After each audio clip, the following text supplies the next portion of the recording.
सुखदेव जी कहते हैं परीक्षित को,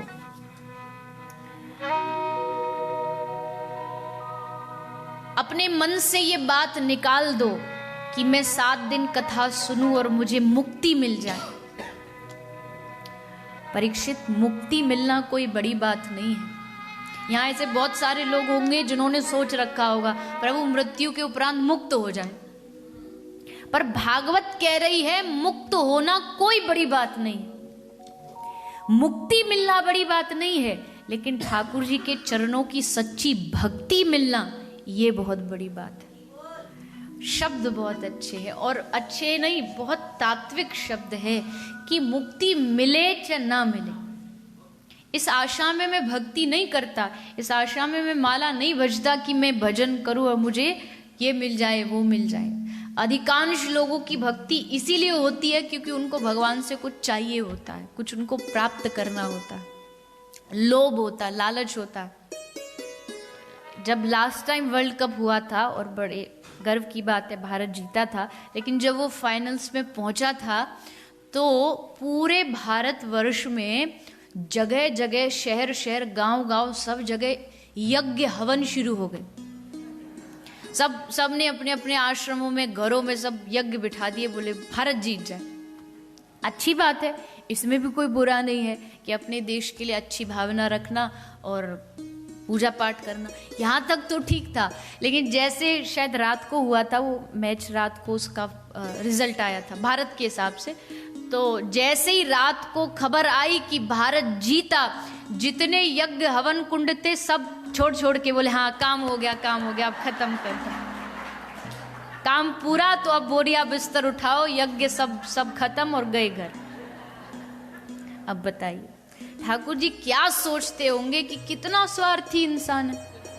जब तक इसको मुझसे कुछ चाहिए था तब तक तो बज रहा था राम राम राम, भारत जी जय, भारत जी, और जब जीता तो एक बार धन्यवाद तक भी नहीं, सब अपना अपना समेट के गए घर।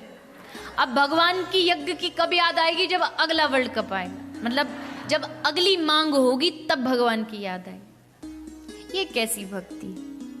ये पूजा हो सकती है, ये विधि हो सकती है, लेकिन ये भक्ति नहीं हो सकती। पूजा और भक्ति में भेद होता है, फर्क होता है। पूजा सामग्रियों से की जाती है, पर भक्ति में सामग्री नहीं, भक्ति में दिल चाहिए होता है। दिल सबके पास नहीं होता। सामग्री तो जाओ बाजार में, ये वेम्बली स्ट्रीट पर खूब मिल जाएगा, फल खरीद लो, अगरबत्तियां खरीद लो, 2-4 कपड़े खरीद लो, लेके मंदिर में चढ़ा दो। ये पूजा है। आज के लोग पूजा का नाम पूजा करके समझते हैं कि वो भगत है। मेरी बात को एक थोड़ा सा ढंग से समझिएगा। पूजा करना धर्म का अंग है, भक्ति उसका नाम नहीं। पूजा उन्होंने शुरू की जिनको भगवान से प्रेम करना नहीं आता। पूजा और प्रेम में फर्क होता है। पूजा कुछ समय के लिए की जा सकती है, पर प्रेम जो करता है वो 24 घंटे उसी प्रेम में दिन रात भीगा रहता है। गोपियां कहती है हमें भीगने के लिए बारिश की आवश्यकता नहीं है। गोपी को भीगने के लिए वर्षा नहीं चाहिए। कैसे भीगती है गोपी?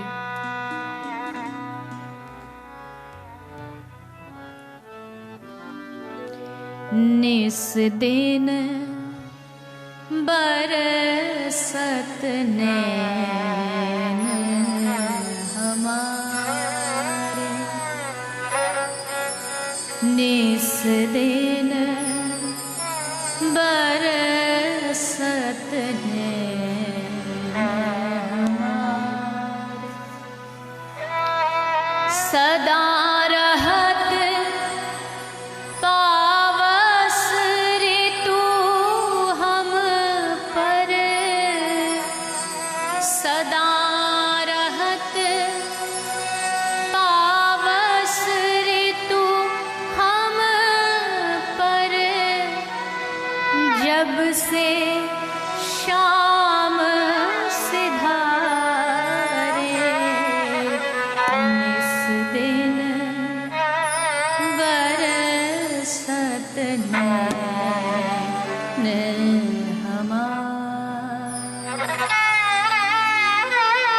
गोपी का भीगने का मौसम एक ही है। कृष्ण गए तो गोपी उनकी याद में जो अश्रु बहाती है। गोपी कहती है किसी के लिए बारिश का मौसम कभी कभी आता होगा, लेकिन हमारे लिए तो सदा रहत पावस ऋतु हम पर, जब से शाम सिधारे। जब से शाम गए हैं तब से हर रोज वर्षा, हर रोज मेघ गरजते न हो, लेकिन हमारी आंखें गरजती। गोपी कहती है बादल अगर बरसना है तो जरा थम के बरस। ए बादल बरसना है तो जरा थम के बरस, क्योंकि अगर हम बरसने पर आ गए तो फिर मुकाबला बराबरी का होगा। तू शायद हार जाए, लेकिन हमारे नयन जो है कृष्ण को याद करते करते थकेंगे नहीं। ये भीगी आंखें कभी कृष्ण को याद करते करते कभी ये रुकेंगी नहीं। उद्धव पहली बार ब्रज गए, अभी का ये प्रसंग नहीं है, लेकिन प्रसंग आया है तो उद्धव ब्रज गए। ब्रज में जाके गोपी से पूछ रहे हैं, गोपी इस पूरे ब्रज में मुझे बता यशोदा का घर कौन सा है, नंद बाबा का घर कौन सा है, मैं जानना चाहता हूं, मैं यशोदा के घर जाना चाहता हूं। क्या क्या पता है यशोदा के घर का?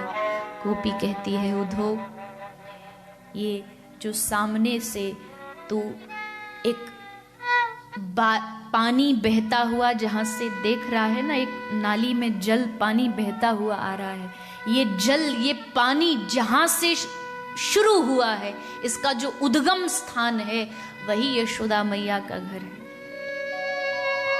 उद्धव बोला गोपी ये कैसा एड्रेस पता बताना हुआ कि जहां से पानी बह रहा है वो मैया का घर है, ऐसा क्या है इस जल में? गोपी कहती है उद्धव ये जल जो तुझे दिख रहा है ना, ये पानी नहीं है, ये हमारी यशोदा मैया के आंसू। जब से कन्हैया उसे छोड़ के गया है वो खंबे से कमर लगाती है और बस दरवाजे की ओर देखती रहती है, मेरा कृष्ण आ रहा होगा, मेरा कन्हैया आ रहा होगा। वो बस उस रास्ते को निहारती है। उद्धव ब्रज की सांसें अटकी पड़ी हैं, क्योंकि जब कृष्ण गया था ब्रज छोड़ के तो कृष्ण ने कहा था मैं परसों तक वापस आ जाऊंगा। इस एक शब्द पर इन ब्रज के लोगों के प्राण टिके हुए। ये होता है प्रेम कि उसके बिना एक क्षण कहीं मन ना लगे, उसके बिना हृदय हमेशा जैसे एक कोई प्यासा पानी के जल की खोज में दिन रात भागता फिरता है। एक हिरन जब रेगिस्तान में जाता है, सामने उसको सड़क पर धूप का प्रतिबिंब दिखता है तो लगता है सामने पानी का तालाब है, वो भागता है उसकी ओर, और पास जाता है वो और दूर चला जाता है, और नजदीक जाता है वो दूर चलता जाता है। लेकिन उसको प्यास है तो वो भागता है उसकी तड़प में। वैसी तड़प श्री ठाकुर जी के लिए हमारे हृदय में हो जाए।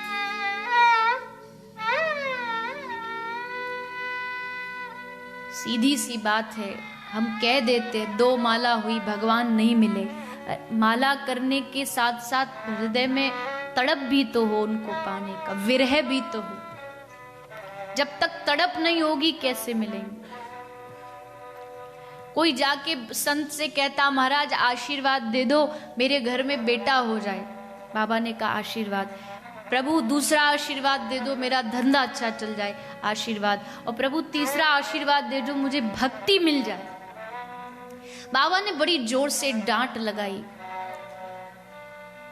तुझे जीवन में कभी भक्ति नहीं मिल सकती। क्यों? क्योंकि तूने अपने जीवन में भक्ति का नंबर 3 रखा है। पहले पे तुझे धन चाहिए, बेटा चाहिए, धंधा चाहिए, 3 नंबर पे भक्ति चाहिए। और जिसकी भक्ति का नंबर ही आखिर में आता उसको भक्ति नहीं मिलती है। भक्ति उसको मिलती है चाहे मेरे जीवन से सब कुछ छिन जाए, लेकिन मुझे चाहिए तो प्रभु केवल आपके चरणों की भक्ति चाहिए।